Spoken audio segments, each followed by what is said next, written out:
நிம்மதியாக தேட்டரில் போய் ஒரு படம் பார்க்கலான்னு பார்த்தா விளம்பரமாக போட்டு கொல்றீங்களேயா.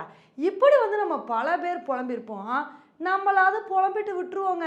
ஆனால் பெங்களூரை சேர்ந்த ஒரு நபர் விளம்பரமாக போட்டு கொல்றீங்க, உங்களுக்கு ஆப்பு வைக்காம விட மாட்டேன் அப்படின்னு சொல்லி பிவிஆர் தேட்டருக்கு பெரிய அப்பா வச்சுருக்காரு. பெங்களூரை சேர்ந்த ஒரு நபர் என்ன பண்ணியிருக்காரு அப்படின்னா, படத்துக்கு போயிட்டு அங்கேருந்து அப்படியே ஆஃபீஸ்க்கு போயிடலாம், படம் 2.5 மணி நேரத்தில் முடிஞ்சிரும்ல அப்படின்னு அதுக்கு தகுந்தாப்பில் பிளான் பண்ணியிருக்காரு. ஆனால் அங்கே போனால் படம் கரெக்டான டைமுக்கு போடவே இல்லைங்க. அரை மணி நேரம் லேட்டாக தான் போட்டிருக்காங்க. படம் ஸ்டார்ட் ஆகிறதுக்கு முன்னாடி அரை மணி நேரம் விளம்பரமாக போட்டு தள்ளியிருக்காங்க. இதனால மனுஷன் நொந்து போயிட்டாரு. அதனால் என்ன பண்ணியிருக்காரு அப்படின்னா, அந்த தேட்டர் மேலே நடவடிக்கை எடுக்கணும் அப்படின்னு சொல்லி ஒரு கேஸை போட்டு விட்டாருங்க. அதுக்கப்புறம் இந்த விஷயத்தில் விசாரித்து என்ன சொல்லியிருக்காங்க அப்படின்னா, நீங்கள் தேவையில்லாமல் ஒருத்தரோட நேரத்தை வீணடிச்சிட்டிங்க, அதனால் நீங்கள் 1,00,000 ஃபைன் கட்டி ஆகணும். அது மட்டும் இல்லாமல் அவங்களோட டைமை வேஸ்ட் பண்ணதுக்காண்டி நீங்கள் 28,000 அந்த நபருக்கு நஷ்டஈடு கொடுக்கணும்னு சொல்லிட்டாங்க.